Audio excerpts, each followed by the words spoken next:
OER coordinator at Pikes Peak State College in Colorado Springs. This session is unlocking inclusivity with digital accessibility. So I just want to give you some background information. This particular presentation I'm providing in RISE, Articulate RISE, if you're familiar with that program. This is the training that we rolled out throughout our campus. Initially what happened, let me actually go in before I get ahead of myself. Introduction, here we go. Okay, so what happened and why this training originated is we were in Colorado. There was a House bill that was passed that basically expanded digital accessibility laws, which raised new awareness about digital accessibility and training that we would need to provide to the entire campus. Initially, I started this as a PowerPoint and held several training sessions. And then my supervisor and I had several conversations about how that just wasn't going to meet the needs of getting the entire college trained. And we probably started that project about 8 months prior to the July 2024 deadline.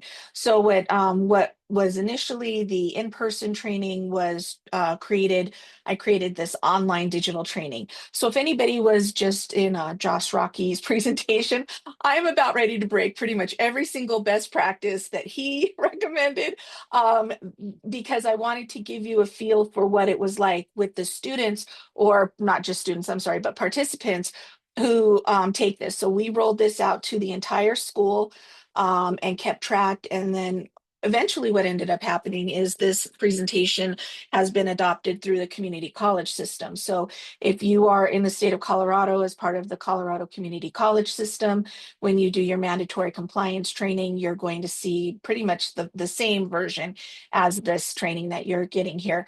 But I wanted everybody to see what again what everybody what the training is. So the primary categories of this training are going to cover visual, motor, auditory, and cognitive disabilities.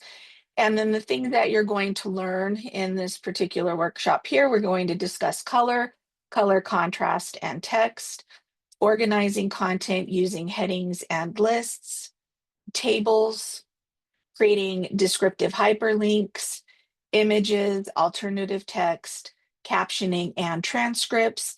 And then I've taken this part out. We use Desire to Learn at the community college system here. Pardon me. So I have it as section that was included D2L.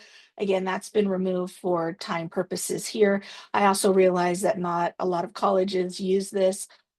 In the chat, Amanda will at some point provide the Google slide deck that I've created that will accompany this. It has much of the same information that's open. So if you wanted to take this information and use it at your school, you're more than welcome to do so. She's also going to throw this link into the chat, but if this is something that you'd like, I will put my email in, and you can either adapt this, or I can send you a SCORM file and you can upload it into your LMS. So we talk about WCAG here, which are the Web Content Accessibility Guidelines, and these are a set of standards that ensure web content is accessible to everybody. The most current version that's being used is WCAG 2.2 level AA. However, most institutions and businesses are using WCAG 2.1 level AA as the standard, because they're just now getting caught up to that. But there is an additional WCAG version that has come out. Everything builds on one another, essentially, is what happens. I'm not going to read all of these verbatim, which I know is a big no-no, which impacts cognitive load. But again, I just want everybody to see because this is designed to be a self-paced training course. So why is digital accessibility important for students? And this one I think is very important, because as somebody who is sighted, or maybe doesn't have disabilities, or doesn't think about designing for individuals who have disabilities, or also anybody who doesn't really think about incorporating universal design for learning into their courses or content. This report, these statistics came from a report from the National Center of Education Statistics, which was the Department of Education, a division, and they followed 23,000 students for 9 years. And some of the reportings here were that 65% of students who self-reported a disability in earlier years did not reporting having that same disability in college. And then out of the students that did disclose the disability to their college, only, or out of those who continue to report they had the disability, only 1/3 of those self-reported that disability to their college. So that tells us, at least told me when I was looking at that information, that there's a large number of students and part of the student population who is not disclosing that they have known disabilities. And then there's also a large part of the population who has undiagnosed disabilities. And then, learning preferences come into play as well. So when we're creating content for delivering on our classes, or as a learning designer, instructional designer, whichever category you fall into there, it is going to be important to keep this information in mind. And that's why universal design for learning is important, because what it does is it helps reduce those barriers for students, and it alleviates the need to get an accommodation. Not that there is anything wrong with accommodations, but you're just basically removing the barriers that students need to be successful. And this digital accessibility, it is for everybody. So not only does this apply to students, but these are documents not only through Colorado, but Title II and the changes that are happening there. All materials that are digital need to be digitally accessible. So we want to do those. Okay. So I'm going to go ahead and move into color and color contrast. And basically what we talk about when we're talking about color contrast is ensuring that there's enough contrast between the foreground and the background of color to so that somebody who has low vision or even somebody who's colorblind can view the colors easily. Okay. When we're looking at color contrast, what we need to do is we need to look at the regular color contrast is 14 point bold or less. And that ratio for color contrast between foreground and background needs to be 4.5 to 1. If your text is 14 point bold or greater, then that aspect ratio is 3 to 1. And I have some examples of poor color contrast and better examples. So blue on black, red on green, green on orange, and gray on purple can all represent issues for individuals who have low vision. However, some of the better examples are going to be yellow on black, black on orange, black on green, and white on purple. And you can see the difference, hopefully, between the two. Again, we want to allow enough contrast so that somebody can differentiate between the foreground and the background. Now, how do we know whether or not we have enough contrast? Our particular school uses, and the community college system uses, Microsoft products, so we will rely on Microsoft Accessibility Checker generally. But I found that maybe with some recent updates, it doesn't always work the way, at least as reliably as I think that it used to. So I always recommend using a color contrast checker. My preferred color contrast checker is WebAIM. That's the one that I prefer to use, but there are several of them out there. This is an example of the original PowerPoint that I created, and this color contrast of this light green on this white background. What you'll do for this is you can just go ahead and put the color codes in here on the contrast checker, or if you open up the box, there's a little dropper where you can go ahead and select the color. It drops the color into the background and foreground, and then it lets you know whether or not the color meets accessibility guidelines for WCAG 2 AA and AAA for normal and large text. And then if there are any graphics as well. So in this instance, this particular color did not meet color contrast guidelines, which was done on purpose. It was an example that was provided. So as somebody who's taking this training, I always like to have resources available. So I've provided two, and if you click on this link here, it'll bring you to the contrast checker. So you can check on the color picker here. Here's our eyedropper. It will magnify, and then it tells you the color contrast. And this is the TPGI checker, which is another popular checker to use. So apart from having enough color contrast, it's also important that color isn't used to convey, color alone isn't used to convey meaning. So an example that I have here is a sales chart pie. And you can see here on the left-hand side that colors are very similar. So somebody who has low vision or even somebody who might be colorblind. So approximately 4% of the population is colorblind, with green being the color that is that most people have difficulty with, followed by red and sometimes blue. So this chart will not be beneficial for somebody who has low vision or potentially somebody who's colorblind, because it just doesn't give enough contrast. There isn't enough information in the chart to determine where the sales may lie. Now on the right hand side though, this is a better example because there is more color contrast, and then the quarters are broken out onto the pie chart itself. So, and there is sufficient color contrast between all of those colors. So the screen reader will be able to read that.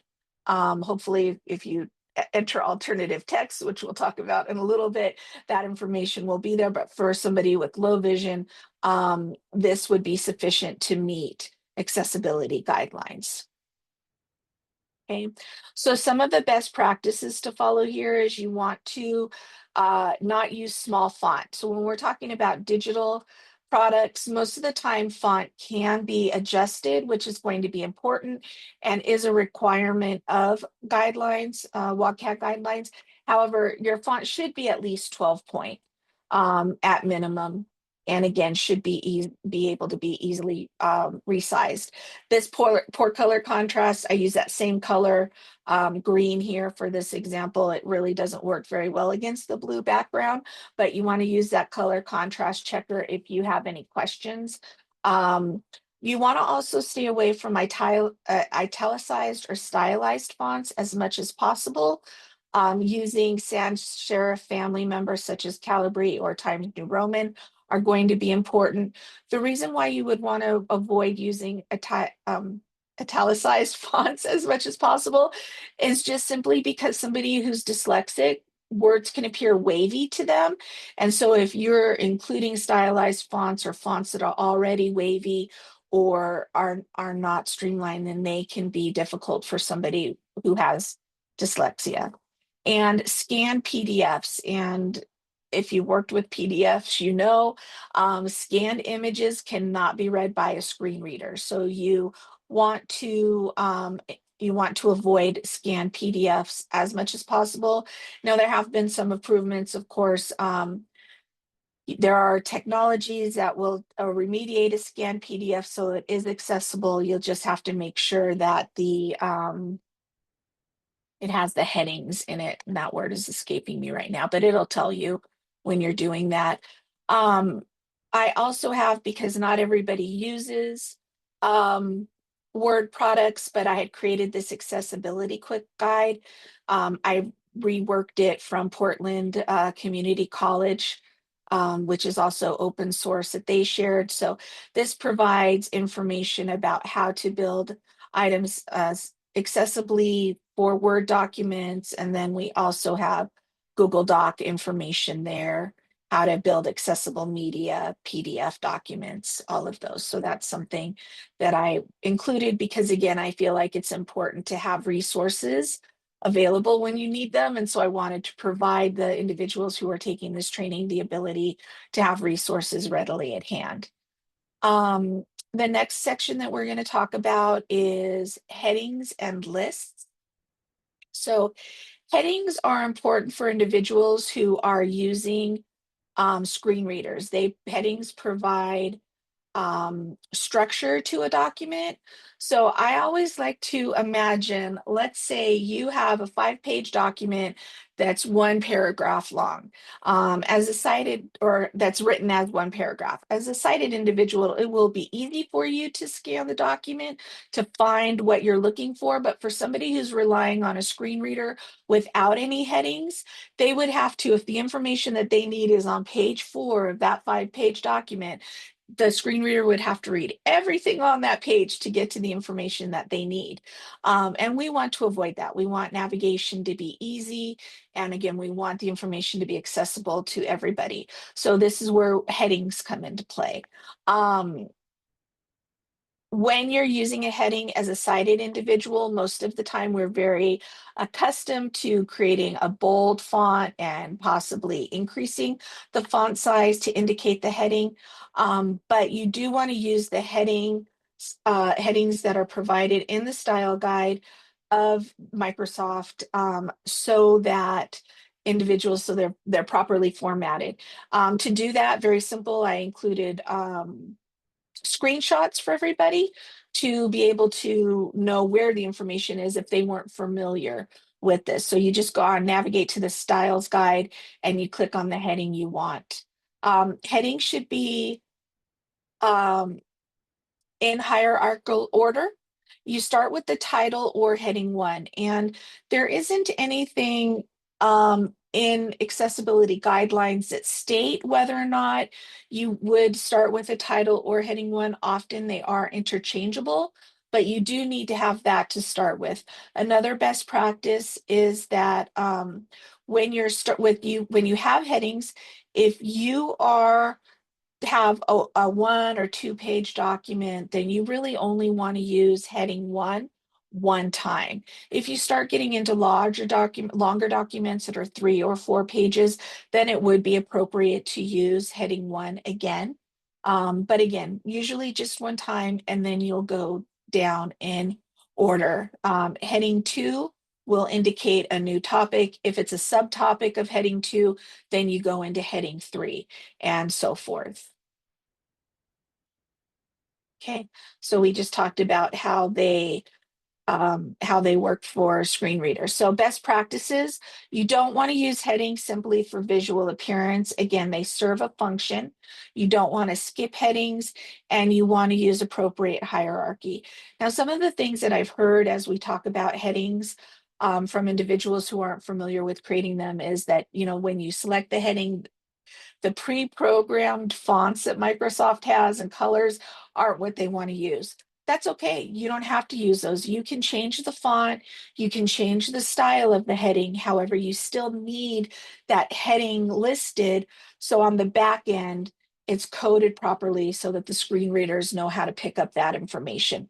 The visual appearance you can change to meet your needs. That's no problem. We just want to make sure the information is in there.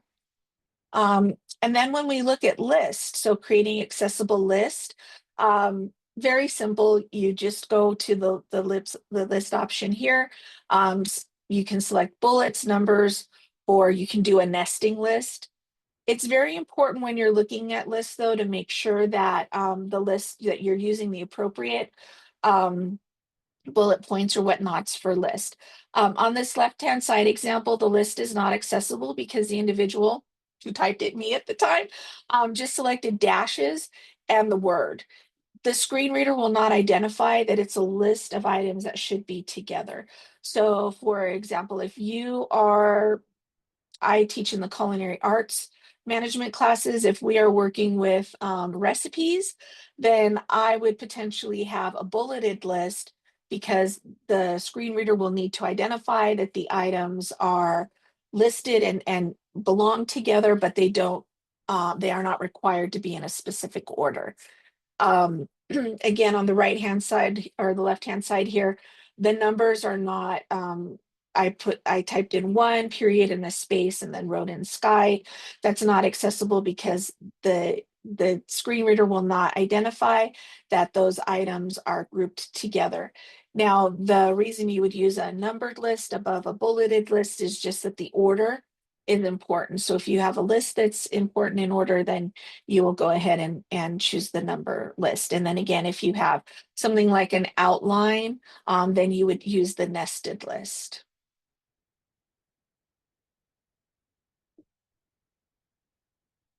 And tables are very easy. They're important to provide structure again for individuals who use screen readers. We need to ensure that we're structuring the table properly, though, so that individuals who use the screen reader will identify which is the column and which is the row. And so for this, I have screenshots that the individuals who are looking at this would go through. So if we just started here, the steps for how to create a table, how to select the header row. So we just need to always make sure that there is a header row there. I always recommend that you're using the table design that's listed here. These are templates that are provided, and again, they're going to, on the back side that we don't see, it helps the screen reader user identify what the table is. It's important to add captions. So if you go into table design, you can see here, and then right click, insert a caption, you can caption your table. And then it is also important to add alternative text to your tables. And then these steps were here. So you just right click, select table properties, and select alt text. Again, as I created this training, I wasn't sure of the level of knowledge for individuals. So the training on average is supposed to take approximately 35 minutes, give or take. But as this rolled out, individuals who weren't familiar with accessibility or weren't familiar with parts of accessibility may have taken longer time to get the information they need so that they can create accessible documents. But I try to provide information that was, if somebody knew the information, they could easily skip through it. But for somebody who didn't, I wanted to provide enough detail to them so that they would be able to successfully create accessible documents.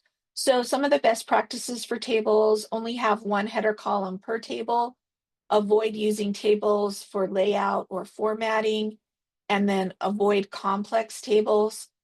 So if you have a table within a table or really large tables, you might want to consider breaking those into multiple tables so they're easier to understand. And this is a big one, but avoid using empty cells for formatting, because screen readers will often, when they're reading through it, it'll say that it's an empty cell, but the individual who's using the screen reader may not recognize or know that it is just supposed to be empty and that was done on purpose, that you didn't intend to put something in there that wasn't. So you want to avoid empty cells, and you also want to avoid merged or split cells, because screen readers do have some difficulty uh, picking that information up and identifying those shells. And make sure that you are using enough color contrast. Just because you're creating a table or you're working with Excel doesn't mean that the color contrast isn't going to be important. And again, alternative text for any images or graphics. So if you recall that the pie chart that we had, if you created that in Excel, you would want to create alternative text for that, so that somebody who's using the screen reader would be able to understand the information that's going to be in that graphic. And then I provided the accessibility checker from Microsoft. I'm not going to click on that right now because it'll just bring you to Microsoft Accessibility Checker, but I wanted them to know where to find that information. Before I move on, any questions?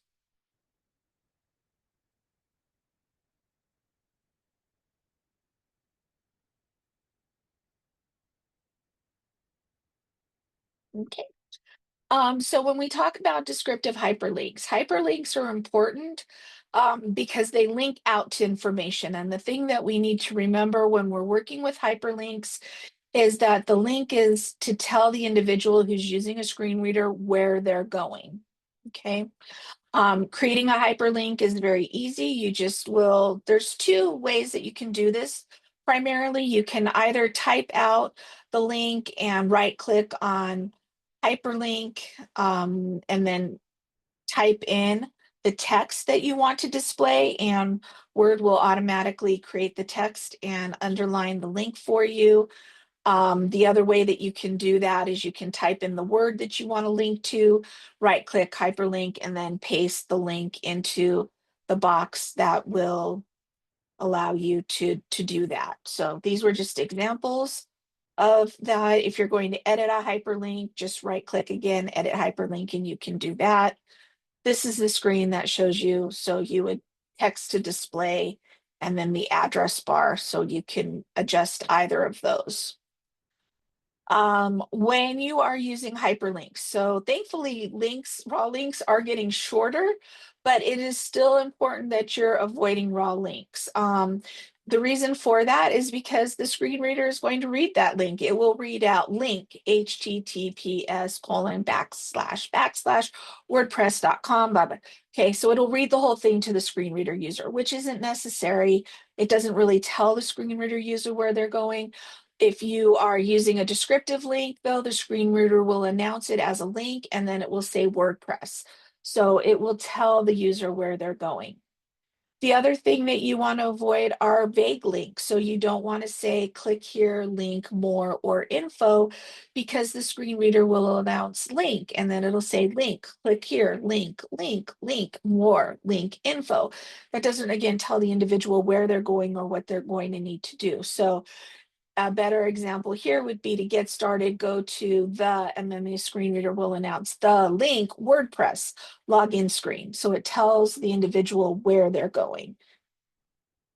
And you also don't need to have very long descriptive links. So sometimes just going ahead, for example, WordPress is popular for building your own website or blog. That's not necessary. You can just use the word WordPress, and that will announce the link, and then the screen reader will continue going on. The other thing that you want to make sure is that your links stand out from the rest of your text. So in this example, WordPress is black and it's underlined, and it should actually be a different color. You do want to make sure that your hyperlinks are also have enough color contrast. I found that sometimes they don't always. For some reason, I use a Mac, and for some reason my colors don't always, they show up as like mm, pinkish color or something. It's very odd. But you do want them to have enough color contrast, and you do want them to be underlined, and you want them to stand out, which brings me to underlining words. General and best practice is that you should avoid underlining words unless you are using unless it is a hyperlink. So I see quite often as I'm reviewing information for courses, especially on syllabi, where documents have words that are underlined because the instructor wants to, faculty member wants to highlight that information for a student. That again should be avoided. Just use black bolded font if it's super important. Consider italicizing it, but again, limit using italicized words. Okay. And so the next section we're going to talk about are images and alternative text. And I hope that I pressed the option to hear the, we'll hope this works. Okay. I have a quick video here.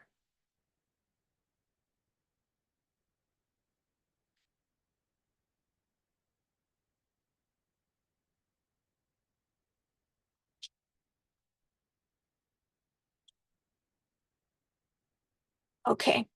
I hope everybody could hear that. Could you hear that? I couldn't hear it. You couldn't hear it. Oh. Okay. I'm gonna stop sharing my screen for a minute. And let me do this again. Stop one. Oops, cancel. Share. Again. Let's try this one more time.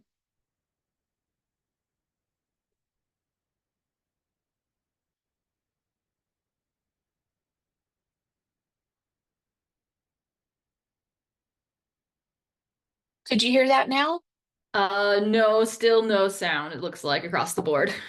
Okay, I apologize. All right. So basically what that soundbite is saying, it's this visually impaired student. This particular clip came from, I believe, UC Boulder, as part of some of the accessibility work that they've done. And the screen reader is reading image, but there is nothing. And the individual is saying, the student is saying, well, what if that was a text box I was supposed to fill out or something else that I'm supposed to complete? I included that because we don't often, as somebody who doesn't rely on screen readers, often think about how the lack of alternative text can affect somebody. So alternative text is important because it provides a description of what the individual is supposed to be seeing. Um, it should be a brief description. It doesn't usually have to be anything that's excessively long. I do have some information about complex images and how to use those and what we can do for all those. But I'll continue here. I can get ahead of myself pretty easily. Okay. Alternative text should be used for any image. If you're using GIFs, which I like to do occasionally, or anything that even like a logo. So for us, again, this was as part of our training here, our logo.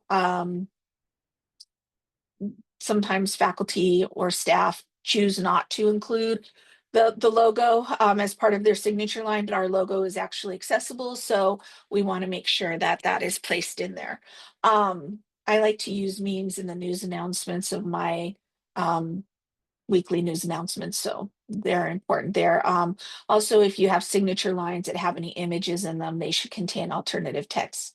Um, how to add alternative text. So very simple, just go ahead and right click on the image, select edit alt text, and then edit the text or enter the text that appears in this text box. Um, one of the questions that I get frequently is what should be included in my alternative text? And that's an excellent question. It depends on the subject material. I found this particular photo, I really liked it. During the training, I would ask individuals what this image is supposed to depict. What do you think this image is supposed to represent? Well, it varies. If this is an art class, it could be talking about color and scope, focus, and things like that. If this is a class about creating roads and paving, it can have different context. So the context of the image is what's going to be what matters there. So some considerations, I just linked out to the WebAIM site to give information about what to consider writing. If you're using the Microsoft Word to generate alternative text for you, which it will do, I don't mean to, there's usually a little box that'll come up right over here on the right hand side that it'll give you the option to generate, or it'll tell you that it's been auto generated. Just make sure that it is appropriate to what you're wanting to relay. So you want to write alt text as if you were going to explain it to someone. If you were in a classroom, how would you explain the alternative text to somebody who can visually see this? Make sure that you're using proper punctuation. You want to keep it fairly limited to one or two sentences. And there is no need to indicate that it's an image necessarily, or an illustration or a photo. Sometimes illustration or photo are going to be appropriate. For example, when I work on OER texts that have a lot of images and we're dealing with artwork and we want it to indicate that it is an illustration or it is a photograph. But the screen reader will announce that it's an image. So if you have image of winding road, that's not necessarily going to be, it's not going to be necessary. Okay. If you have complex images, these can be a little more daunting. This is just something I found online as an example of a complex image. What best practice is there is you want to go ahead and create a short alternative text still. so that that's in there. And then you would use a surrounding text. So just a paragraph underneath of it or something that provides more detail about the image. So you can use a separate page if you need to, depending on the complexity of the image that's being relayed. But you do want to keep that in mind. You don't just want to put an image that somebody who is relying on a screen reader, that they are not going to get the information that you need them to have. So when don't you need to use alternative text? If it's adjacent to a link that will provide more information, you don't need to provide alternative text. I do generally, as a rule, I think it's the best practice, but it's not something that's required by WCAG guidelines. If the image is decorative and it doesn't add any context to surrounding materials, something like a border, something that adds visual interest, but in no way is providing context to the information that's being provided, then it is not required to have alternative text. And if it is identified and adequately explained by the surrounding text. So if you're going to use surrounding text to again explain the image, it's not necessary to have alternative text. I generally still do as a practice. I will still generally add just a little bit of alt text so the screen reader understand that there is an image there, and then it'll be read in the surrounding text. But again, guidelines don't state that you're required to do that. And I have just over a little bit, so we'll go ahead and I think this is going to be our last module. But we're going to talk about captions and transcripts. So captions are important for somebody who's using for video, somebody who can't see the video, or somebody who is hard of hearing. I'm sorry, somebody who can't hear audio, not that they can't see the video. They're also useful for somebody who's a non-native English speaker, assuming that it's going to be in English or any other language. I like watching English shows sometimes on Netflix, and I use captions all the time. Somebody who has a cognitive disability, and somebody who's a visual learner. So I know for myself, I definitely learn better, or at least retain the information when I see and read something. It just helps reinforce for me. And I'm sure many of you do this as well, but there are times where maybe I'm out in public, or I'm watching something, my husband's watching something on TV, and I'm looking at YouTube or Instagram or whatever the case is, and I have closed captions on, so I'm not disturbing people around me. Or if I'm in a noisy area, captions are important so I can still watch and absorb the information that I want, but I'm not disrupting or being disrupted by things around me. So there are two types of captions. So there are closed captions, which can be hidden or shown depending on the user preference. And then there are open captions, which are always displayed and cannot be turned off. There is not any rule at this point that says whether or not you need to use either closed or open captions. Either is going to be acceptable, but at least one will need to be included with all material that you're presenting. When we talk about the type of media that needs captions, all videos should contain either closed or open captions. And music should also contain closed or open captions. And I'll tell you, that can be very challenging sometimes because I've worked on OER textbooks, again, humanities. I love it, but it's very hard because once we start getting into the classical music and that pre-Renaissance music, that's just music and no language, it's very challenging. To be able to find things that are accessible there. So best practices for captions. All videos require captions. It's usually indicated by CC in the bottom corner of the screen. They don't always, if it's an open caption, you may not see that option, and you're just going to see the text that that will appear on the screen. You want to check the captions for errors, although they are getting a lot better. Not all captions contain punctuation, so you want to make sure that that they're going to be understood by somebody who's using a screen reader, that the words are matching the spoken text. I usually, for punctuation, I'm fairly um, I give a lot of leeway for that, especially if it's a YouTube video. Now, for the school, we use Usia to caption, and that has like a 99% caption rate, which is really fantastic. It puts punctuation in. But for auto generated, I do grant some leeway as long as somebody can understand what's being read on the screen, then and then I usually will run with it. You want to make sure that the captions are synchronized with the video. That's going to be important, obviously, so the viewers can understand what's happening. Um, Transcripts are also important. So basic transcripts are a written version of speech and non-speech audio, and descriptive transcripts provide text descriptions of visual information. So we have a film class that has an OER, and there are sometimes those clips need descriptive text because there's not any spoken word or speech that's occurring on the screen, but the screen reader, the individuals who's viewing that, still needs to get context of what's happening. So we have to provide descriptive context there. So videos, obviously, and then the other thing that comes up quite frequently are podcasts.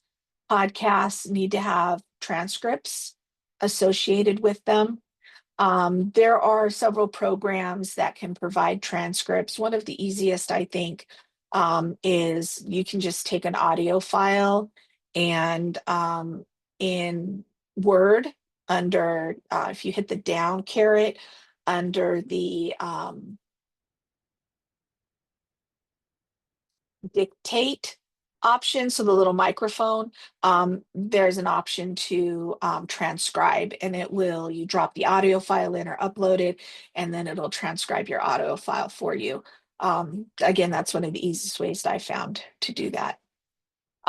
Captions do need to be provided for all live audio.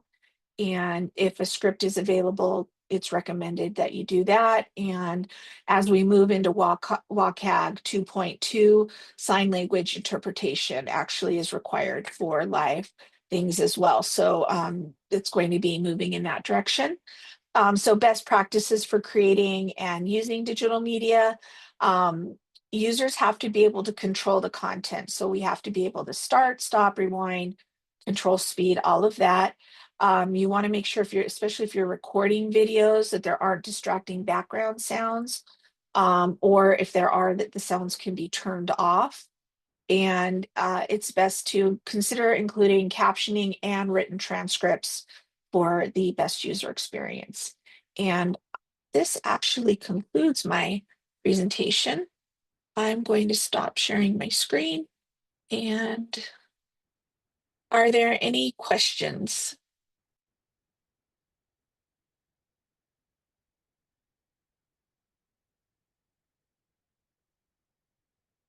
I'm just looking at the notes.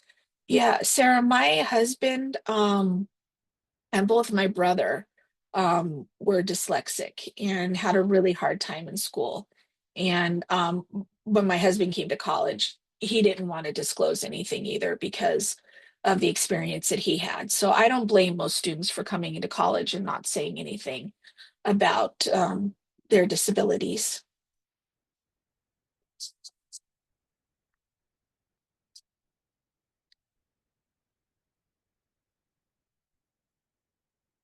Oh, good. I'm glad that it answered questions. And these resources are available to you. So if you want to take this back with you and have these or share them, please feel free. They are open source, and I hope that it helps.